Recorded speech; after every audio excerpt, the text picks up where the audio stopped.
ځینې واقعات هغه دنیا لپاره یو تاریخ پاتې شي و هیستري پاتې شي، خو هغه واقعات د ځینې خندانو دپاره یو عذاب جوړ شي، هغه خندان مکمل رهن سهن ورسره چینج شي. 24 جون 2017 کوم بم بلاست و هغې یوې واقعې نه د پاراچینار په سلګونو خونې ړانګې شوې. رسوینا وکسو څه هغه څنګه ورځ وه او هغې ورځې نه وروسته خلک څنګه ژوند تیروي او خلک څومره زیات متاثر شوي دي تنه. دلاور حسین میگم، سیڑان ملایم بازار کې اوسم. یا می کوڅ وریځې دغه سبزی پسې زه راوتیم، سبزی مې خسته د مکه وشورنې او دې پسې زموږ ویره و زخمیان مې وچتول، یو مو اوچت کړو، د دویم اوچتولو بله رانې وشوه، زه ورکې ولګېدم. بیا دیجی نه هسپتال ته یولو، هسپتال کې بیا څه سهولیات نه و، بیا هلیکاپټر ته یولو، هلیکاپټر نه پاتې شو. بیا هغه نه علاوه شپې تر نیمې بجې مو پېښور سیمیج ته ورسولو، هلته تقریبا مو یوه میاشته تېره کړه. نو مو دا خپاو کې خرابه شوي دی، ډېر زیات تکلیف دی. موږ کور نه 5 کسان لګېدلي وه، نور خو ښه دي، اوس ګزارې والا دي. ډېره باده ورځ وه، دومره باده ورځ وه که نه څه اوسه پورې هغه موږ د مغو کې ناست دي، شپې خوب کې وې 2 بجې راپاڅېږو ټوی ویو که نه، ډېر باد ساعت و، ډېر تکلیفونه مونې تېر شوه. ته اوسه پورې ډېر زیات تکلیف دی. حکومت طرف نه موږ ته څه هېڅ مدد موږ سره نه وشو. موږ سره دا یار دوست دغو خلکو مدد وکړو، اوسه پورې علاجونه کوم زه، خو خپه مې ټیک نه دی. اوس ما یو اپریشن ضروري دی، کوونی دی، بس پیسو مسله دی، دې نه لږ پاتې دی. نو موږ دا اپیل کوو حکومت ته، ټولو ته، چې موږ سره دا هیلپ وکړي چې مو دا اپریشن وشي. موږ دا 5 وړونه وو، د یو خو سبا کې 4 کار کولو خلخوانه ډېره دی. دا 3 کاله کېږي زه خونې کې پروت یم، هغوی غریبان یې خلخوانۍ ته وګټي، که موږ ته بس دغه اوسه پورې علاجونه ګولۍ که نه دا حساب کتاب ښه خرچه یې مه اوسه پورې کېږي. نو زه د دا یم چې دا دی اوس ستا بل ارځ مې اکسره کړې دی، ډاکټر ویل اپریشن درته کوم، 1.5 لاک روپۍ درنه غواړي، پوه شوې.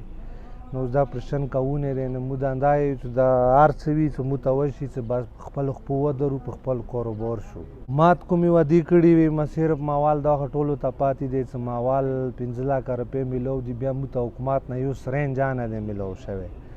اوسه پورې مو پوښتنه چا نه وکړه، بس دا یار دوست دا خدای خوشحال ساتن، دا مو د غم کوي کنې، نوره دا علاجونه مونه پاتې دي، دا سهار نه پورته خبره دی. السلام علیکم.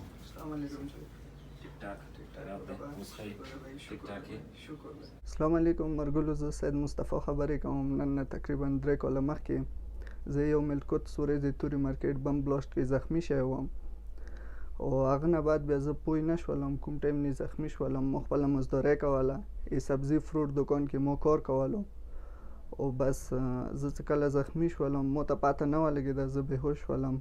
بیا سی ایم ایچ کې عید ورځې ما ته پته ولګېده، عید ورځ وه، ما ته یې مټۍ ډبه یخې و، هغه نه عید مبارک لیکلی و. هغه نه بعد ما ته پته ولګېده چې یاره داسې بلاست و، دا هسپتال دی. او ما خپله د بلاست نه 1 میاشته مخکې واده کړی و.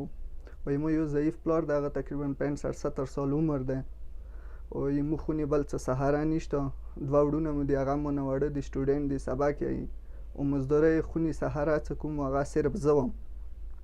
چې کله داسې حادثه پېښه شوه، هغوی امید ما ته وایي، ما امید خدای ته و.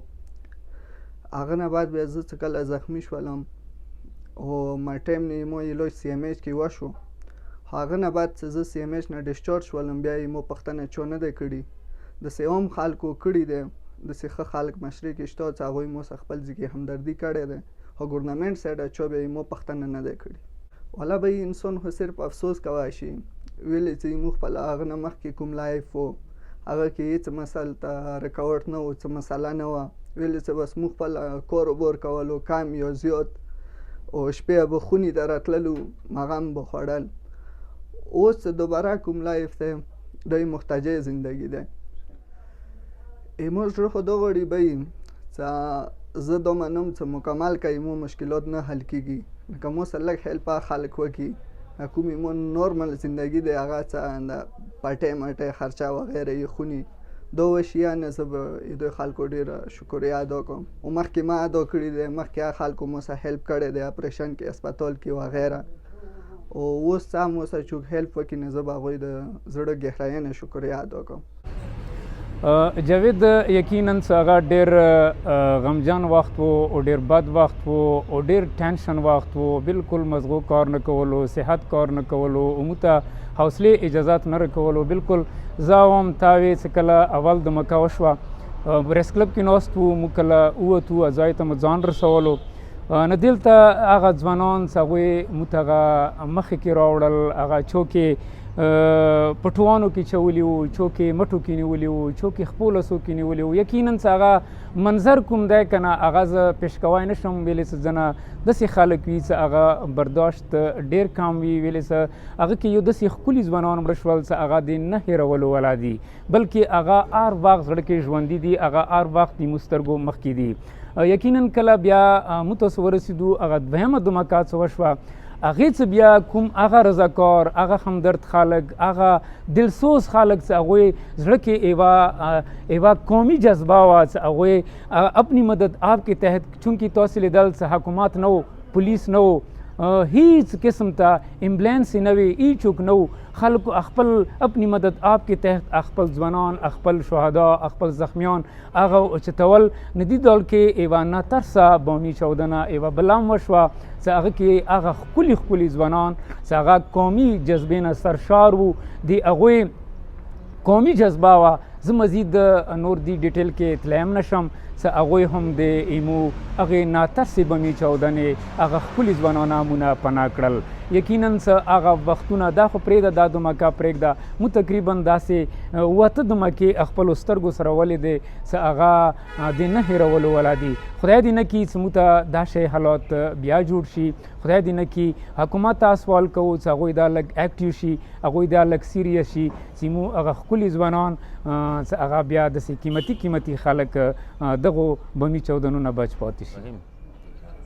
24 جون کرم کی تاریخ میں وہ دن ہے کہ جس دن ماؤں کے سسکیاں، جس دن جوانوں کے لوتڑے ہوا میں اچھل گئے، جس دن پاڑچنار شہر خون ہی خون تھا، پورے کرم ایجنسی میں ہر طرف ہر جگہ لوگ آہیں بھر رہے تھے، لوگ رو رہے تھے، مائیں سسکیاں بھر رہی تھی، بہنیں. ایسے مناظر ہم نے دیکھے ہیں کہ 6 بہنوں کا 7 بہنوں کا اکلوتا بھائی وہ جنازے میں پڑا تھا، شہید ہو گیا تھا. 100 سے زیادہ لوگ شہید ہو چکے تھے اور سینکڑوں زخمی ہو چکے تھے. تو وہ وقت، وہ مناظر کبھی بھی ہم نہیں بھول سکتے ہیں. لیکن اس کے نتیجے میں جنازے اٹھا کے جب ہم تنگ آ گئے تو جوانوں نے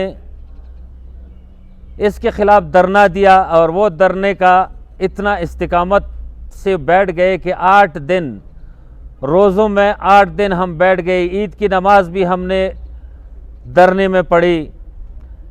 لیکن آخر میں جب آرمی چیف آئے، جب آرمی چیف نے ہمارے ساتھ وعدے کیے، جب ہمیں دلاسا دیا، ہمارے زخموں پہ مرہم پٹی کرنے کی کوشش کی، تو اس میں ان کے جو وعدے تھے، ایک وعدہ تو سب سے بڑا وعدہ یہ تھا کہ زخمی جتنی بھی ہے زخمی وہ اپنے جیب سے خرچ نہیں کریں گے، وہ سرکار کی ذمہ داری ہے کہ جب تک یہ ٹھیک نہیں ہوتے ہیں یہ ان پہ سرکار ہی خرچ کرے گا. دوسری بات یہ کہ ہسپتال کے اپگریڈیشن کا جو وعدہ ہوا تھا وہ ابھی تک وہ ایفا نہیں ہوا، ہسپتال اپگریڈ نہیں ہوا.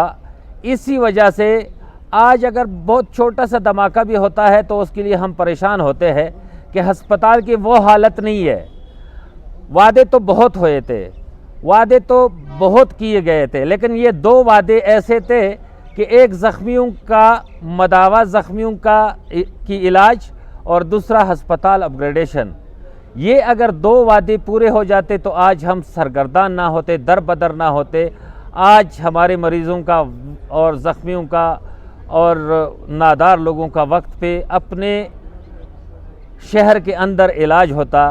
کم سے کم آرمی چیف سے ہماری یہ توقع نہیں تھی کہ وہ جو وعدہ کرے وہ ایفا نہیں ہوگا.